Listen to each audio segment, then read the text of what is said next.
Good morning, welcome back. അപ്പോൾ ഇതാ ഒരു ഡേ ഇൻ മൈ ലൈഫ് കണ്ടാലോ. എല്ലാ ഡേയും ഒരുപോലെയല്ല, എൻ്റെ ഒരു ഓഫ് ഡേ, ഡ്യൂട്ടി ഇല്ലാത്തൊരു ഓഫ് ഡേ ഞാൻ എങ്ങനെയാണ് സ്പെൻഡ് ചെയ്യുന്നതെന്ന് ഞാൻ കാണിക്കുന്നത്. അപ്പോൾ ഇതാ രാവിലെ ഉറങ്ങി എഴുന്നേറ്റ് ഇച്ചിരി ലേറ്റായി, കാരണം 12 അവർ വർക്ക് ചെയ്യുമ്പോണ്ടല്ലോ രാവിലെ 6 മണിക്ക് എങ്ങനെയായാലും ഒരു 6-7 മണിക്കുള്ള ഉറക്കം കിട്ടത്തേ ഇല്ല. കാരണം മോർണിംഗിൽ ഡ്യൂട്ടിക്ക് പോകാൻ വേണ്ടി 6 മണിക്ക് എഴുന്നേക്കും. നമുക്ക് മോർണിംഗ് റൊട്ടീനും കാര്യങ്ങളൊക്കെ ഉണ്ടല്ലോ, അതിനുവേണ്ടി 6 മണിക്ക് എഴുന്നേക്കും. പിന്നെ അതുപോലെ നൈറ്റ് ഡ്യൂട്ടി ആകുമ്പോൾ 9 മണിക്ക് ഡ്യൂട്ടി കഴിയത്തുള്ളൂ, 9:30 ആകുമ്പോൾ വീട്ടിലെത്തുള്ളൂ. അപ്പോൾ വീക്കിലൊരു തവണ ഈ ഒരു ടൈമിൽ ഉറക്കം കിട്ടത്തുള്ളൂ. അപ്പോൾ 7 മണി വരെ, മാക്സിമം 7, അതിൽ കൂടത്തില്ല. കാരണം അതിൽ കൂടുതൽ നമ്മളുണ്ടല്ലോ ഉറങ്ങിക്കഴിഞ്ഞാൽ പിന്നെ ആ ഡേ മൊത്തവും തീർന്നു. ആ ഉറക്കക്ഷീണത്തിൽ തന്നെ ആയിരിക്കും അന്നത്തെ ദിവസം മൊത്തം. നമുക്കൊരു പ്രൊഡക്റ്റീവ് ആവാൻ പറ്റത്തില്ല, ഒരു ആക്റ്റീവ് വരത്തില്ല അകത്തുനിന്ന്. ഉറങ്ങി ആ ദിവസം അങ്ങ് തീരും. പിന്നെ നേരെ ചെന്നത് കിച്ചണിലോട്ടാണ്. എഗ്ഗ് ബോയിൽ ചെയ്യാൻ വേണ്ടിയിട്ട് വെച്ചു. അത് കഴിഞ്ഞ് ഞാൻ മാക്സിമം നല്ല ഫുഡ് ചെയ്യാം ഞാൻ നന്നായിട്ട് ഫുഡ് കഴിക്കും. പുറത്തൊക്കെ പോകുമ്പോൾ പുറത്തുനിന്ന് ആരാ കഴിക്കാൻ ഇഷ്ടപ്പെടാതിരിക്കുക, ഞാൻ നന്നായിട്ട് കഴിക്കും. ക്വാണ്ടിറ്റി കുറച്ചാണെങ്കിലും ഞാൻ ശ്രദ്ധിക്കും. അപ്പോൾ മാക്സിമം നമുക്കിതുപോലെ വീട്ടിലിരിക്കുന്ന സമയത്ത് ഫുഡിൻ്റെ ക്വാണ്ടിറ്റിയും ക്വാളിറ്റിയൊക്കെ ഒന്ന് ഇമ്പ്രൂവ് ചെയ്താൽ നമുക്കത് ബാലൻസ് ആയി കിട്ടുമല്ലോ. നമ്മളങ്ങനെ സ്ട്രിക്റ്റ് ഡയറ്റൊന്നും എടുക്കാൻ നമുക്ക് പറ്റിയില്ലെങ്കിൽ ഇതുപോലെ ചെറിയ ചെറിയ കാര്യങ്ങളൊക്കെ ശ്രദ്ധിച്ചാൽ മതി. പിന്നെ ഞാൻ വെള്ളമൊക്കെ റീഫിൽ ചെയ്ത് വെക്കലായി ബോട്ടിലിനകത്ത്. ഇതുപോലെ 3 ലിറ്ററാണ് ടാർഗറ്റ് മാക്സിമം. അപ്പോൾ ഞാൻ ഇന്ന് രാവിലെ ഇതുപോലെ റീഫിൽ ചെയ്ത് വെക്കും, നൈറ്റ് ആകുമ്പോൾ അത് തീർക്കാൻ ശ്രമിക്കും. രാവിലെ തന്നെ പിന്നെ ഞാൻ ബോയിൽ ചെയ്യാൻ വേണ്ടി എഗ്ഗ് വെച്ചതിന് ശേഷം ഞാൻ വെള്ളം ചൂടാക്കാൻ വേണ്ടി വന്നു. ഇതുപോലെ തന്നെ ചെറിയൊരു സെറ്റപ്പ് ഞാൻ ബെഡ് സൈഡിൽ തന്നെ റെഡിയാക്കി വെച്ചിട്ടുണ്ട്. ഇന്ന് മടി പിടിക്കാതെ ഒരു സെയിം റൊട്ടീൻ തന്നെ കൊണ്ടുപോകാൻ വേണ്ടിയിട്ടാണ് ഞാൻ മാക്സിമം ഇങ്ങനെയൊക്കെ ചെയ്തത്. കാരണം ചില സമയത്തൊന്നും രാവിലെ കിച്ചണിനകത്ത് പോയി, അല്ലെങ്കിൽ കിച്ചണിനകത്ത് വേറെ ആണെങ്കിൽ കോമൺ കിച്ചണാണല്ലോ ഹോസ്റ്റലിൽ, വേറെ ആരെങ്കിലും ഉണ്ടെങ്കിൽ ആ സമയത്ത് ചിലപ്പോൾ വെള്ളം ചൂടാക്കാൻ പറ്റിയെന്ന് പറ്റില്ല. അപ്പം ഇതുപോലെ കെറ്റിലൊക്കെ വാങ്ങി സൈഡിൽ തന്നെ വെച്ച്, കാരണം ഡെയിലി ഞാൻ ഇതുപോലെ ചൂടുവെള്ളമാണ് ലുക്ക്വാം വാട്ടർ മോർണിംഗിൽ കുടിക്കും. അതൊരു ഈ ഒരു കുറച്ച് കാലമായിട്ട് ഞാൻ നന്നായിട്ട് ഫോളോ ചെയ്ത് വരുന്നത് കേട്ടോ, ആ ഒരു റൊട്ടീൻ. അപ്പോൾ അത് നമുക്ക് കുടിച്ചിട്ടില്ലെങ്കിൽ വല്ലാത്തൊരു ഫീലിങ്സാണ്. കുടിച്ചില്ലല്ലോ, ഇന്നത് മിസ്സായല്ലോ എന്നല്ലേ. അപ്പോൾ മിക്ക സമയത്തും ഞാൻ ഇതിനകത്ത് ലെമൺ ജ്യൂസ് ഒഴിക്കാറുണ്ട്, സിയാ സീഡ്സ് ഇട്ട് കുടിക്കാറുണ്ട്. ഡ്യൂട്ടിയൊക്കെ ഉള്ള സമയത്ത് ബ്രഷ് ചെയ്യാനൊക്കെ പോകുമ്പോൾ സിയാ സീഡ്സ് ഞാൻ കുതിർത്ത് വെക്കാറുണ്ട്. വരുമ്പോൾ തന്നെ ഇത് കുതിർന്ന് കഴിഞ്ഞാൽ പിന്നെ അതിനകത്തൊരു ചൂടുവെള്ളം ഒഴിച്ച് കുടിക്കാറുണ്ട്. ഒരു ഭാഗത്തിരുന്ന് റിലാക്സ് ആയിട്ട് വെള്ളം കുടിക്കാൻ ശ്രമിക്കുക. നമ്മളെല്ലാ കാര്യങ്ങളും നമുക്ക് വേണ്ടി ചെയ്യണമല്ലോ എന്ന് ഓർത്തിങ്ങനെ പെട്ടെന്ന് എങ്ങനെയും ചെയ്ത് തീർക്കാതെ റിലാക്സ് ആയിട്ട് ഇരുന്നിട്ട് ഒരു ഭാഗത്ത് ഇരുന്ന് വെള്ളം കുടിക്കാൻ നോക്കാം. സ്പെഷ്യലായിട്ട് എം ടി സ്റ്റൊമക്കിനകത്ത് ലുക്ക്വാം വാട്ടർ കുടിക്കുമെന്നതിൻ്റെ ബെനിഫിറ്റ്സും കാര്യങ്ങളും ഒന്നും ഞാനിപ്പോൾ എടുത്ത് പറയേണ്ട കാര്യമില്ല, മിക്കവർക്കും അറിയുന്ന കാര്യമായിരിക്കും. ഇപ്പോൾ പലതരം വീഡിയോയിലും ഇൻഫർമേഷനിലും കൂടെയൊക്കെ എല്ലാവർക്കും ഈ നോളജൊക്കെ ഉണ്ടെന്നാണ് എനിക്ക് തോന്നുന്നത്.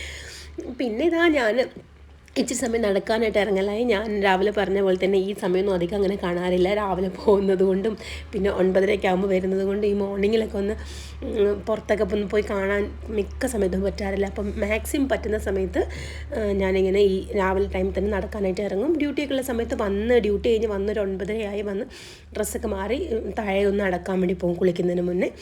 ഇപ്പം ഞാൻ പക്ഷേ എക്സസൈസ് ചെയ്യാനോ വാക്കിങ്ങിനോ അങ്ങനെയുള്ളൊരു ഇൻറ്റൻഷനല്ല. ഈ സമയം എന്ന് പറയുന്നത് നമുക്കൊരു മീ ടൈം ഉണ്ടല്ലോ, നമുക്ക് നമ്മുടേതായ ഒരു സമയം കൊടുക്കുക എന്ന് പറയുന്നത് അങ്ങനെ ഉള്ളൊരു സമയമാണ്. വെറുതെ ചുമ്മാ അങ്ങനെ റിലാക്സ് ആയിട്ട് ഇങ്ങനെ നടക്കുക, നമ്മുടെ ചുറ്റുപാടുള്ള കാര്യങ്ങളൊക്കെ ഒന്ന് കണ്ട്. അതിന് വേണ്ടി ഒത്തിരി നല്ല സ്ഥലമാവണം ഞങ്ങൾക്ക് ഇവിടെ ഇങ്ങനെ പോസിബിൾ അല്ല, ഇങ്ങനെ നടക്കാം അങ്ങനെയൊന്നുമില്ല. നമ്മുടെ വീട്ടിൻ്റെ മുറ്റത്താണെങ്കിലും ചുമ്മാ ഒന്ന് അങ്ങോട്ടും ഇങ്ങോട്ടും ഉലാത്ത എന്നൊക്കെ പറയത്തില്ലേ പണ്ടത്തെ കാലത്ത്, ചുമ്മാ ഒന്ന് അങ്ങോട്ടും ഇങ്ങോട്ടും നടക്കുക ഇങ്ങനെ റിലാക്സ് ആയിട്ട്.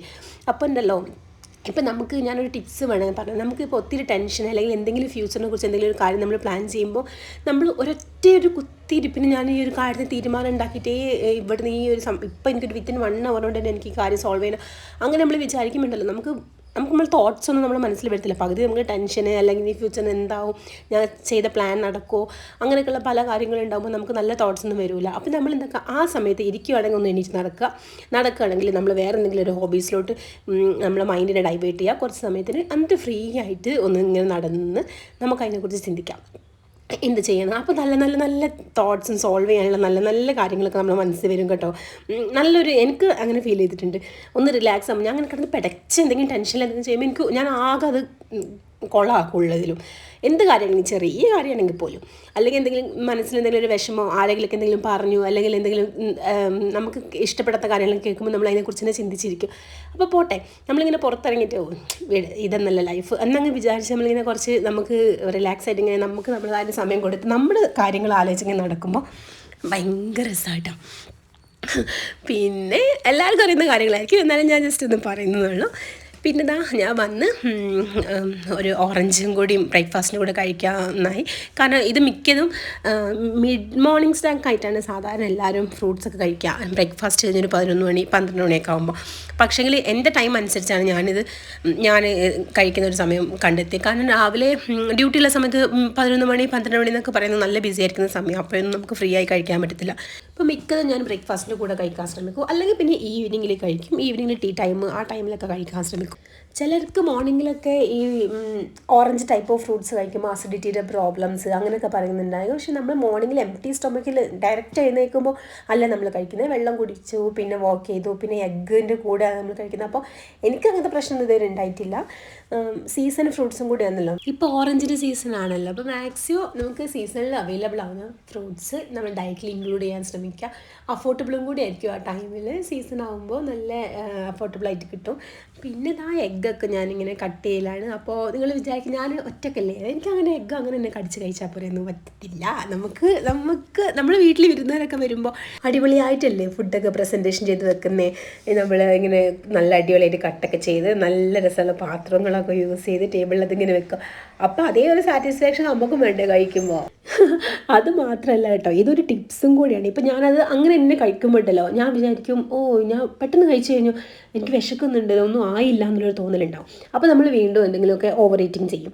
അപ്പോൾ ഇങ്ങനെ കട്ട് ചെയ്ത് കുഞ്ഞായിട്ട് കട്ട് ചെയ്യുമ്പോൾ നമുക്കത് സമയമെടുക്കും കഴിക്കാൻ. നമ്മളിങ്ങനെ ഓരോന്നോരോന്നായി ഇങ്ങനെ കഴിക്കുമ്പോൾ നമുക്ക് വയറ് ഫില്ലായി തോന്നും. ഇതൊക്കെ നമ്മുടെ മനസ്സിനെ പറ്റിക്കില്ല കേട്ടോ. കാരണം നമ്മൾ മനസ്സ് പറ്റിക്കുമ്പോൾ നമുക്ക് മനസ്സിനെ പറ്റിക്കണ്ടേ. മിക്ക സമയത്തും അങ്ങനെയാണ്. നമ്മുടെ ടമ്മി ഫുള്ളായാലും നമുക്ക് മനസ്സിനാണ് തോന്നുന്നത് വയറ് ഫുള്ളായില്ല എന്നുള്ള കാര്യം. പിന്നെ ഇതാ ഞാൻ കഴിച്ച ഓറഞ്ചിൻ്റെ തൊലി ഞാനിങ്ങനെ ബാൽക്കണിയിൽ കൊണ്ടുവെക്കലാണ്. ഞാൻ മിക്കതും കഴിച്ചു കഴിഞ്ഞാൽ അതിൻ്റെ തൊലി ഡ്രൈ ചെയ്യാൻ വേണ്ടിയിട്ട് വെയിലത്ത് ബാൽക്കണിയിൽ വെക്കും. ഇവിടെ ഇപ്പോൾ നല്ല തണുപ്പും കൂടിയാണല്ലോ. അപ്പോൾ 1-2-3 ദിവസം മാക്സിമം ഒരാഴ്ചയൊക്കെ വെച്ചാൽ നല്ല ഡ്രൈ ആയിട്ട് കിട്ടത്തുള്ളൂ. ഇത് പൊടിച്ച് നമ്മൾ ഫേസ് പാക്കൊക്കെ ഉണ്ടാക്കാൻ വേണ്ടിയാണ്. ഞാൻ ഇതിൻ്റെ ബെനിഫിറ്റും കാര്യങ്ങളൊക്കെ പറഞ്ഞ് പിന്നെ ഒരു വീഡിയോ ഉണ്ടാക്കാം. പിന്നെ എഗ്ഗിൻ്റെ തൊലി ഞാൻ ഇതുപോലെ തന്നെ ഞങ്ങളുടെ കിച്ചണിലെ ബാൽക്കണിക്കകത്ത് ഒരു കുഞ്ഞ് കറ്റാർ വാഴയുടെ ഇതുണ്ടായിരുന്നു, ചെറുതായപ്പോൾ കൊണ്ട് വെച്ചാണ്. ഇപ്പം നല്ല വലിയതായി. അപ്പം അതിന് കൊണ്ടിട്ട് കൊടുത്തു. പിന്നെ പിന്നെയുള്ള സമയം ഞാൻ കുറച്ച് സമയം വീഡിയോസൊക്കെ എഡിറ്റ് ചെയ്യാൻ വേണ്ടി ഇരിക്കലായി. ഞാൻ മിക്ക സമയത്തും ഇതുപോലെ ഫ്രീ ആയിട്ട് ഉണ്ടാകുന്ന സമയത്താണ് വോയിസ് ഓവർ കൊടുക്കുകയും പിന്നെ ഞാൻ എടുത്ത് വെച്ചിരിക്കുന്ന വീഡിയോസൊക്കെ എഡിറ്റ് ഒക്കെ ചെയ്യുന്ന പരിപാടികൾ. അങ്ങനെ കുറച്ച് സമയം അതിന് വേണ്ടിയിരിക്കും. പിന്നെ നമ്മുടെ മെയിൻ പരിപാടി എന്തെങ്കിലുമൊക്കെ ഓഫിൻ്റെ സമയത്ത് എന്തെങ്കിലുമൊക്കെ ഫുഡ് ഉണ്ടാക്കണം നിർബന്ധമാണല്ലോ. അങ്ങനെ എന്തെങ്കിലുമൊക്കെ ഞാൻ ചെയ്യും. ഓഫിൻ്റെ സമയത്തല്ല, ഞാൻ മിക്ക സമയത്തും ഇതുപോലെ തന്നെ എനിക്ക് മെൻ്റലി സ്ട്രെസ്സ് വരുമ്പോൾ ഞാൻ കൂടുതൽ സ്ട്രെസ് ഫ്രീ ആവുന്നത് എൻ്റെ കിച്ചണിൽ തന്നെ കേട്ടോ. മിക്കവരും ഇങ്ങനെയൊക്കെ തന്നെ ആയിരിക്കും അല്ലേ. നമ്മളൊക്കെ ഭയങ്കര സ്ട്രെസ്സൊക്കെ ഉണ്ടാകുന്ന സമയത്ത് നമ്മൾ മെൻ്റലി ഒന്ന് ഫ്രീ ആവാൻ വേണ്ടി ചെയ്യുന്ന ഓരോ കാര്യങ്ങളുണ്ടാവും. അതിനകത്ത് ഞാൻ ചെയ്യുന്ന 2 കാര്യങ്ങളാണ്. ഒന്ന് പുറത്ത് പോകും കറങ്ങാനായിട്ട്, അല്ലെങ്കിൽ ഇതുപോലെ കിച്ചണിനകത്ത് എന്തെങ്കിലും എൻ്റെതായ രീതിയിൽ എന്തെങ്കിലുമൊക്കെ ഫുഡ് ഉണ്ടാക്കും, അല്ലെങ്കിൽ യൂട്യൂബിനകത്ത് നോക്കി എന്തെങ്കിലുമൊക്കെ പുതിയ ഡിഷ് ട്രൈ ചെയ്യാൻ ശ്രമിക്കും. ഒന്നും നമ്മൾ പെട്ടെന്ന് ചെയ്യരുത്. നമ്മൾ എല്ലാത്തിനും സമയം കൊടുത്ത് ചെയ്താൽ നമുക്ക് ഭയങ്കര അത്രയും ടൈം പാസ്സാവും. അത്രയും നമ്മുടെ മൈൻഡ് ഒരു കാര്യത്തിൽ ഇൻവോൾവ് ആകുമ്പോൾ അത്രയും നമ്മുടെ മൈൻഡ് ഫ്രീ ആവും. പിന്നെ വെജിറ്റബിൾസൊക്കെ കട്ട് ചെയ്ത് എല്ലാം പെട്ടെന്ന്, എനിക്ക് ആ സ്പോട്ടിനൊന്നും ചെയ്യുന്നത് ഇഷ്ടമില്ല. ഞാൻ എന്തെങ്കിലും ഉണ്ടാക്കുമ്പോൾ ആദ്യം എൻ്റെ ഇൻഗ്രീഡിയൻസും കാര്യങ്ങളൊക്കെ റെഡിയാക്കും. എന്നിട്ട് എല്ലാം നല്ല രീതിയിൽ കട്ട് ചെയ്ത് നല്ല വൃത്തിക്ക് വെക്കും. അപ്പോൾ പെട്ടെന്ന് നമുക്ക് ഫുഡ് ഉണ്ടാക്കാൻ പറ്റുമല്ലോ. അങ്ങനെ പിന്നെ ക്ലോത്തൊക്കെ വാഷ് ചെയ്ത് ഞാൻ ഉണക്കാനായിട്ടിടലായി. ഓഫിൻ്റെ സമയത്താണ് ഞാൻ മിക്കതും ഡ്രസ്സ് അലക്കുക. യൂണിഫോം ഞാൻ ഡെയിലി അല്ലെങ്കിൽ ആൾട്ടർനേറ്റ് ഡേയ്സ് അലക്കും. പക്ഷേ വീട്ടിൽ നിന്ന് ഇടുന്ന നോർമൽ ഡ്രസ്സൊക്കെ വീക്കിലി ഒരു തവണ ഞാൻ എല്ലാം കൂടി അലക്കിയിട്ട് വിരിച്ചിടലാണ്. പിന്നെ ഇവിടെ ഇപ്പം തണുപ്പന്നായതുകൊണ്ട് നല്ല പാടാണ് ഉണങ്ങാനായിട്ട്. അപ്പോൾ അങ്ങനെ ആ കാര്യങ്ങളൊക്കെ കഴിഞ്ഞ് പിന്നെ അതിനിടയ്ക്ക് ഫുഡ് ഉണ്ടാക്കുന്നുണ്ട്. ഇതുപോലെ തന്നെ ഞാൻ എഗ്ഗിൻ്റെ കറിയും പിന്നെ ചപ്പാത്തി ഉണ്ടാക്കാമെന്ന് വിചാരിച്ച് അങ്ങനെ ചപ്പാത്തി ഉണ്ടാക്കാനുള്ള മാവാണ് നേരത്തെ ഞാൻ റെഡിയാക്കി വെച്ചത്. ഇച്ചിരി സമയം ഞാൻ ഓയിലൊക്കെ അതിൻ്റെ മുകളിൽ ഇങ്ങനെ സ്പ്രെഡ് ചെയ്ത് കൊടുത്ത് കുറച്ച് സമയം ഫ്രിഡ്ജിനകത്ത് വെച്ച് ഇച്ചിരി ഇവിടെ ഒന്ന് സോഫ്റ്റ് ആവാൻ വേണ്ടിയിട്ട്. പിന്നെ എഗ്ഗ് ഈ കറി ഞാൻ ഇതുപോലെ തന്നെ യൂട്യൂബിനകത്ത് ഞാൻ എപ്പോഴെങ്ങോ കണ്ടതാണ് കേട്ടോ. എഗ്ഗ് നമ്മൾ സാധാരണ ബോയിൽ ചെയ്തിട്ടിടും, അല്ലെങ്കിൽ ഇങ്ങനെ ഫ്രൈ ചെയ്തിട്ട് കൊടുക്കും. അപ്പോൾ ഞാൻ ഇത് ഒരു യൂട്യൂബിനകത്ത് കണ്ടതാണ്. നമ്മളിങ്ങനെ ഈ ബുൾസൈയൊക്കെ ഇടുന്ന പോലെ അങ്ങനെ തന്നെ പൊട്ടിച്ചിട്ടിട്ട് അപ്പം തന്നെ നമ്മളത് ഇളക്കി കൊടുക്കാതെ അങ്ങനെ തന്നെ നമുക്ക് അടപ്പ് കൊണ്ട് അടച്ച് വെച്ചിട്ട് വേവിക്കാം. അപ്പോൾ അത് അതേ രീതി തന്നെ നല്ലതായിട്ട് വെന്ത് കിട്ടാവും. മുട്ടയുടെ ഉണ്ണിയൊക്കെ നന്നായിട്ട് വെന്ത് കിട്ടും, ഉടഞ്ഞു പോവാതെ. പിന്നെ വെജിറ്റബിൾസിൻ്റെ വേസ്റ്റും പിന്നെ മുട്ടയുടെ തൊലിയൊക്കെ ഞാൻ കറ്റാർവാഴ ഇട്ട് കൊടുക്കലായി. ഒരാഴ്ചയിലൊരു ദിവസമാണ് അതിനും കുശാലായിട്ട് ഫുഡ് കിട്ടുക. പിന്നെ ഞാൻ റൂമൊക്കെ അടിച്ച് വാരി തുടക്കലും ക്ലീൻ ചെയ്യലൊക്കെ ആയി. രാവിലെ എഴുന്നേറ്റ ഉടനെ ഞാൻ ബെഡ്ഷീറ്റൊക്കെ വിരിച്ച് വെച്ചിട്ടുണ്ടായിരുന്നു, കമ്പിളിയൊക്കെ വിരിച്ചായിരുന്നു. ഇത് ഭയങ്കര സാറ്റിസ്ഫാക്ഷൻ കിട്ടുന്ന കാര്യമാണ് കേട്ടോ. നമ്മൾ രാവിലെ എഴുന്നേറ്റ ഉടനെ വേറെ പണിക്കൊന്നും പോകാതെ ആദ്യം നമ്മൾ കിടന്ന സ്ഥലം വൃത്തിയാക്കുക. പിന്നെ നമ്മൾ റൂമാണെങ്കിലും നമ്മൾ ഉപയോഗിക്കുന്ന ചുറ്റുവട്ടത്തിൽ ഓരോ സാധനത്തിനും ഓരോ സ്പെസിഫിക്കായ സ്ഥലം ഉണ്ടാക്കുക. അത് അവിടെ ആണ് അതിൻ്റെ സ്ഥലം എന്നുണ്ടെങ്കിൽ അത് അവിടെ തന്നെ വെക്കുക.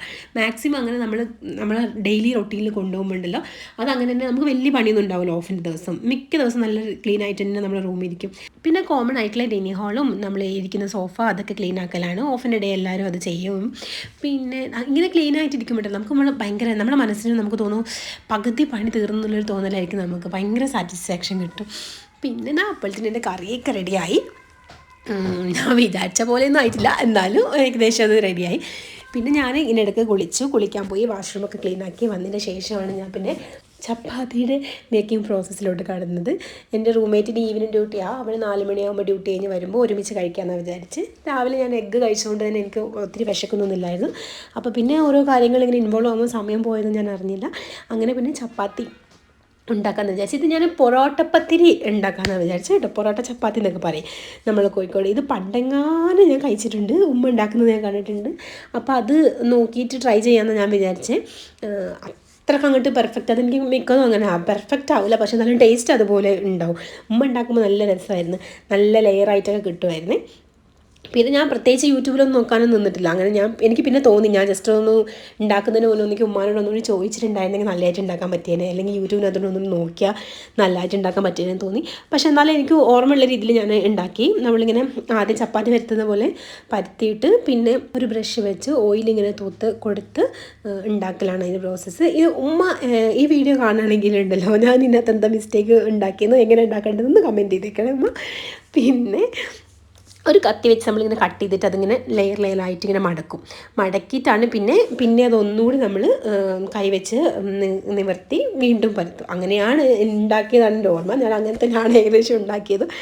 പക്ഷേങ്കിൽ എന്താ ലുക്ക് വൈസിൽ പെർഫെക്റ്റ് ഇല്ലായിരുന്നു, പക്ഷെ കഴിച്ചപ്പോൾ എനിക്ക് ആ ഒരു ടേസ്റ്റ് കിട്ടിയായിരുന്നു കേട്ടോ. അത് പിന്നെ അങ്ങനെയാണല്ലോ, നമ്മളുണ്ടാക്കിയത് എത്ര നല്ല പൊട്ട ഫുഡാണെങ്കിൽ നമുക്ക് ഇഷ്ടപ്പെടാതിരിക്കും. ഞാൻ ഉണ്ടാക്കുന്ന ഫുഡിൻ്റെ തന്നെ ഒരു ഫാൻ ആയതുകൊണ്ട് എനിക്ക് വലിയ പ്രശ്നമൊന്നുമില്ലായിരുന്നു, എനിക്ക് ഇഷ്ടപ്പെട്ടിട്ടുണ്ടായിരുന്നു. കറിയും അതുപോലെ തന്നെ നല്ലതായിരുന്നു. പിന്നെ അതൊന്നു കൂടി ഇങ്ങനെ എണ്ണ തൂത്തിന് ശേഷം പിന്നെ നമ്മളതൊന്നുകൂടി നിവർത്തി എടുക്കുന്നുണ്ടല്ലോ, എന്നിട്ട് കൈ വെച്ച് നന്നായിട്ട് പ്രസ് ചെയ്ത് കൊടുത്തിട്ട് കൗണ്ടർ ഫ്ലോറിൽ നന്നായിട്ട് പൊടി ഇട്ടിട്ട് പിന്നെ ഒന്നുകൂടി പരത്തി എടുക്കലാണ്. പിന്നെ നമ്മൾ സാധാരണ ചപ്പാത്തിക്ക് ചുടുന്ന പോലെ തന്നെ നമ്മൾക്കത് ചുട്ടെടുക്കാം. ഉമ്മയും താത്തമാരൊക്കെ ഉണ്ടാക്കുമ്പോൾ നല്ല പെർഫെക്റ്റ് ആയിട്ട് ഉണ്ടാവാറുണ്ട് കേട്ടോ, നല്ല ലെയറൊക്കെ ആയിട്ട്. പക്ഷെ ഞാൻ ഉണ്ടാക്കിയപ്പോൾ ഒരു ലെയർ പോലും കണ്ടില്ല, പക്ഷെ കഴിക്കാൻ കുഴപ്പമില്ലായിരുന്നു. അങ്ങനെ ഞാൻ പിന്നെ ഓരോന്നോരോന്നായിട്ട് ചുട്ടെടുക്കലായി. പിന്നെ ഞാൻ കുറച്ച് സാധനങ്ങളൊക്കെ ഓർഡർ ചെയ്തിട്ടുണ്ടായിരുന്നു. ഓഫിൻ്റെ സമയത്ത് ഞാൻ 1 വീക്കിലോട്ടുള്ള ഫ്രൂട്ട്സും കാര്യങ്ങളൊക്കെ ഓർഡർ ചെയ്ത് വെക്കുമായിരുന്നു. അങ്ങനെ ഞാൻ ബിഗ് ബാസ്ക്കറ്റിനകത്തൂടെ ഓർഡർ ചെയ്തിട്ടുണ്ടായിരുന്നു. അത് വന്നു. പിന്നെ അതൊക്കെ അതിൻ്റെതായ സ്ഥാനത്ത് അടക്കി വെക്കലായി. പിന്നെ ഞാൻ മിക്കതും വാങ്ങിക്കുന്ന സാധനമായിട്ട് വെജിറ്റബിളും ഫ്രൂട്ട്സും സീസൺ ആയതുകൊണ്ട് ഞാൻ ഓറഞ്ച് വാങ്ങിച്ചിട്ടുണ്ടായിരുന്നു. പിന്നെ എനിക്കിഷ്ടപ്പെട്ട വെജിറ്റബിൾസൊക്കെ ഞാൻ വാങ്ങിക്കും. എൻ്റെ കയ്യിൽ നിങ്ങൾ കാണുന്ന സാധനമായിരിക്കും ഈ ബീട്രൂട്ട്. എനിക്ക് ഭയങ്കര ക്രഷാണ് കേട്ടോ ബീട്രൂട്ടിനോട്. എന്താണെന്ന് അറിയില്ല, ഭയങ്കര ഇഷ്ടമാണ് എനിക്ക്. ഞാൻ ഒത്തിരി എൻ്റെ ഡയറ്റിൽ ഇൻക്ലൂഡ് ചെയ്യുന്നൊരു വെജിറ്റബിളും കൂടിയാണ്. ഞാൻ ഇത് വെച്ച് ചിലപ്പോൾ ABC ജ്യൂസ് ഉണ്ടാക്കിയിട്ട് കുടിക്കാറുണ്ട്, ചിലപ്പം മെഴുക്ക് വരട്ടി ഉണ്ടാക്കും, പിന്നെ ഇതുപോലെ തന്നെ നമ്മുടെ തോരൻ ഉണ്ടാക്കിയിട്ട് ചോറിൻ്റെ കൂടെ കഴിക്കും, അല്ലെങ്കിൽ മിക്ക സമയം ബീട്രൂട്ട് പച്ചടി ഉണ്ടാക്കും. എനിക്ക് ഭയങ്കര ഫേവറേറ്റ് ആയിട്ടുള്ള ഡിഷും കൂടിയാണത് ബീട്രൂട്ട് പച്ചടി. ഞാനത് ഉണ്ടാക്കിയിട്ടില്ല, അതിൻ്റെ ഒരു വീഡിയോ ഞാൻ എൻ്റെ യൂട്യൂബിൽ ഷെയർ ചെയ്തിട്ടുണ്ട്, നിങ്ങൾക്ക് താല്പര്യം ഉണ്ടെങ്കിൽ പോയി കണ്ടു നോക്കാം. പിന്നെ ഞാനിതെല്ലാം അതിൻ്റെ ആ സ്ഥലത്ത് അറേഞ്ച് ചെയ്ത് വെക്കലായി. ഞാനെല്ലാം അങ്ങനെ ഒരുമിച്ച് കൂട്ടിയിടത്തില്ല, ഞാൻ എല്ലാത്തിനും സെപ്പറേറ്റ് ബോക്സിനകത്തൊക്കെ അറേഞ്ച് ചെയ്ത് വെക്കലാണ്. പിന്നെ എൻ്റെ കയ്യിൽ ഓൾറെഡി രാവിലെ ഇരിപ്പുണ്ടായിരുന്ന കുറച്ച് ഓറഞ്ച് കൂടി ഉണ്ടായിരുന്നു, ഞാൻ അത് ജ്യൂസ് അടിച്ച് വെച്ചിട്ടുണ്ടായിരുന്നു. അപ്പോൾ അതിൻ്റെ തൊലിയും കൂടി ഞാൻ പിന്നെ ഉണക്കാനായിട്ട് ബാൽക്കണി കൊണ്ടുവയ്ക്കലായിരുന്നു. അത് കഴിഞ്ഞിട്ട് ഞാൻ പിന്നെ പച്ചമുളകിൻ്റെ ഒക്കെ തണ്ട് ഇങ്ങനെ മാറ്റി വെക്കലായി. അത് ഞാൻ എവിടെ യൂട്യൂബിനകത്ത് ടിപ്സായിട്ട് കണ്ടിട്ടുണ്ടായിരുന്നു, ഇങ്ങനെ തണ്ട് കളഞ്ഞ് വെച്ച് കഴിഞ്ഞാൽ കേടുകൂടാതിരിക്കുന്നു. പിന്നെ ഇടയ്ക്ക് എൻ്റെ ഫ്രണ്ട്സൊക്കെ വന്നിട്ട് എന്നെ എൻ്റെ ഇടയ്ക്ക് ഹെൽപ്പ് ചെയ്തിട്ടുണ്ടായിരുന്നു. പിന്നെ ഞാൻ എന്തെങ്കിലും ഒരു കാര്യത്തിന് കിച്ചണിനകത്ത് കയറി കഴിഞ്ഞാൽ ഏകദേശം അവിടെയുള്ള പരിപാടികളൊക്കെ കഴിഞ്ഞിട്ട് ഇറങ്ങത്തുള്ളൂ. അപ്പോൾ ഞാൻ വാങ്ങിച്ച് വെച്ചിട്ടുണ്ടായിരുന്ന പൈനാപ്പിൾ ഉണ്ടായിരുന്നു, അത് ഞാൻ തൊലി കട്ട് ചെയ്ത് വെച്ചു. മിക്കത് ഇതുപോലെ വലിയ ഫ്രൂട്ട്സ് വാങ്ങിക്കുമ്പോണ്ടല്ലോ, ഇതുപോലെ പപ്പായ, പിന്നെ പൈനാപ്പിൾ, അതുപോലെ വാട്ടർമെലനൊക്കെ വിശക്കുന്ന സമയത്ത് ചിലപ്പോൾ ഭയങ്കര മടിയായിരിക്കും, ഇനിയിപ്പോൾ ഇത് കട്ട് ചെയ്ത് കഴിക്കണമല്ലോ എന്നൊക്കെ. അപ്പോൾ അതിന് വേണ്ടിയിട്ടുള്ള ടിപ്സാണ്. ഞാൻ ഇതുപോലെ എന്തെങ്കിലുമൊക്കെ ചെയ്യാൻ വേണ്ടിയിട്ട് കുക്ക് ചെയ്യാൻ കിച്ചണിൽ കയറുമ്പോൾ അതും കൂടി അങ്ങ് ചെയ്യും. വലിയ ഫ്രൂട്ട്സൊക്കെ തൊലി കളഞ്ഞ് നല്ല ക്യൂബായി കട്ട് ചെയ്തിട്ട് ഡബ്ബയ്ക്ക് അടച്ച് ഫ്രിഡ്ജിനകത്ത് വെക്കും. അപ്പോൾ നമുക്ക് പെട്ടെന്ന് വിശക്കുമ്പോൾ നമുക്ക് മടി ഉണ്ടാവത്തില്ലോ, ഇനി കട്ട് ചെയ്ത് കഴിക്കണോ അങ്ങനെയൊക്കെ. നമുക്ക് പെട്ടെന്ന് എടുത്ത് നമുക്ക് ആവശ്യമുള്ള ഒരു ബൗളിനകത്ത് എടുത്ത് കഴിച്ചാൽ മതിയല്ലോ. അങ്ങനെ പിന്നെ ഇതാ ആ പരിപാടികളൊക്കെ കഴിഞ്ഞ് പിന്നെ ഡ്രസ്സൊക്കെ നന്നായിട്ട് ഡ്രൈ ആയിട്ടുണ്ടായിരുന്നു. അപ്പോൾ അതൊക്കെ എടുത്ത് പിന്നെ മടക്കി വെക്കലായി. ഞാൻ റൂമിനകത്ത് എല്ലാം ഒറ്റയടിക്കും കൊണ്ടിടത്തില്ല, പിന്നെ മടി വരും. അപ്പോൾ ഞാനത് എടുക്കുമ്പോൾ ആ എടുക്കുന്ന സ്ഥലത്ത് ഹോളിൽ വെച്ചിട്ട് ഞാനത് മടക്കിയിട്ടാണ് റൂമിനകത്ത് കൊണ്ടുപോവുക. പിന്നെ എല്ലാത്തിനും അറേഞ്ച് ചെയ്തിങ്ങനെ ഞാൻ ഒരു ടോപ്പ് വേറെ, പാൻറ്റ് വേറെ, അങ്ങനെ എല്ലാത്തിനും ഓരോ സെക്ഷനായിട്ട് ഞാനിങ്ങനെ മടക്കി വെക്കും. എനിക്ക് അങ്ങനെ കാണുന്നതാണ് ഇഷ്ടം. അലമാര തുറക്കുമ്പോൾ തന്നെ ഇങ്ങനെ എല്ലാം കൂടി കലപിലാന്നിരിക്കുന്നത് എനിക്കിഷ്ടമല്ല. ഒത്തിരി അങ്ങ് നല്ല വൃത്തിക്ക് ഓർഗനൈസ് ചെയ്തില്ലെങ്കിലും മാക്സിമം നല്ല രീതിയിൽ തന്നെ എനിക്ക് കാണുമ്പോൾ എൻ്റെ ഡ്രസ്സ് ഞാൻ ഏത് ഭാഗത്താണ് വെച്ചതെന്ന് എനിക്ക് മനസ്സിലാവണം. ആ രീതിയിലാണ് ഞാൻ ഡ്രസ്സൊക്കെ അറേഞ്ച് ചെയ്ത് വെക്കാം. പിന്നെ ഒരു ഡ്രസ്സ് എടുക്കുമ്പോൾ എല്ലാം കൂടി കിടന്നങ്ങ് വീണ് പോകുന്നത് എനിക്കത് ഇഷ്ടമല്ല. എനിക്കങ്ങനെ ഭയങ്കര മടി വരും പിന്നെ ഒരുങ്ങാനും ഇതാകാനൊക്കെ. അപ്പോൾ എല്ലാം ഞാൻ അതിൻ്റെതായ രീതിയിൽ എന്നും ഡെയിലി വേസ് തന്നെ ഞാൻ എപ്പോഴൊക്കെ വെക്കുന്നു ആ സമയത്തൊക്കെ അതേ രീതിയിൽ തന്നെ ഞാനത് കണ്ടിന്യൂ ചെയ്യാനായിട്ട് ശ്രമിക്കും. പിന്നെ അങ്ങനെ അതൊക്കെ അറേഞ്ച് ചെയ്ത് വെച്ചു. പിന്നെ ഞാനിങ്ങനെ വൈകിട്ടൊന്ന് വെളിയിൽ പോകണമെന്നുണ്ടായിരുന്നു. ഒരു ഈവനിങ് ഒക്കെ ആകുമ്പോൾ കപ്പയും മീനും കഴിക്കണമെന്ന് ഭയങ്കര ഒരു ആഗ്രഹം. കുറേ ദിവസമായിട്ട് ഞാനിങ്ങനെ യൂട്യൂബിനകത്തൊക്കെ വീഡിയോ കാണുമ്പോൾ എനിക്കിങ്ങനെ ഉണ്ടാക്കി കഴിക്കണം എന്നൊരു ഭയങ്കര ആഗ്രഹം. ഈ പാൽക്കപ്പയൊക്കെ ഇപ്പോൾ നാട്ടിൽ നല്ല ഫേമസ് ആയിക്കൊണ്ടിരിക്കുകയല്ലേ. ഞാനിപ്പോൾ പാൽക്കപ്പയൊക്കെ വന്നേ പിന്നെ നാട്ടിൽ പോകാനുള്ള ടൈം കിട്ടിയിട്ടില്ല. അപ്പോൾ ഞാനത് സ്വന്തമായിട്ട് തന്നെ ഉണ്ടാക്കി കഴിക്കുക. ആദ്യമായിട്ട് കഴിക്കുമ്പോൾ സ്വന്തമായിട്ട് തന്നെ ഉണ്ടാക്കുക എന്നുള്ളൊരു പ്ലാനൊക്കെ ഉണ്ട്. അപ്പോൾ ഞാൻ മീൻ വാങ്ങിക്കാൻ പോകുന്നതും അതുപോലെ തന്നെ കപ്പ ഉണ്ടാക്കുന്നതിനൊക്കെ ഒരു വീഡിയോ ഞാനിനി ഇടുന്നുണ്ട്. അപ്പോൾ നിങ്ങളെൻ്റെ ചാനൽ സബ്സ്ക്രൈബ് ചെയ്യുക, ബെല്ലൈക്കണും കൂടി ഒന്ന് ഓണാക്കുക. അപ്പോൾ ഞാനിടുന്ന വീഡിയോസൊക്കെ കാണാമല്ലോ, ഇതുപോലത്തെ എൻ്റെ മാഡ്നസ് കാണാൻ പറ്റും. പിന്നെ ഫുഡ് കഴിക്കലായി. ഞാൻ ഇച്ചിരി മുന്നേ ഉണ്ടാക്കി വെച്ച കറി ആയതുകൊണ്ട് മുട്ടയ്ക്കകത്തൊക്കെ നല്ല മസാല പിടിച്ചിട്ടുണ്ടായിരുന്നു, നല്ല ടേസ്റ്റ് ഉണ്ടായിരുന്നു കഴിക്കാൻ. അപ്പോൾ ഇത്രയുള്ള എൻ്റെ ഒരു ഡേയിലെ വിശേഷം, ഓഫ് ഡേയിലെ വിശേഷം. നിങ്ങൾക്ക് ഇഷ്ടമാവുകയാണെങ്കിൽ ലൈക്ക് ചെയ്യുക, സബ്സ്ക്രൈബ് ചെയ്യുക. ടാറ്റാ.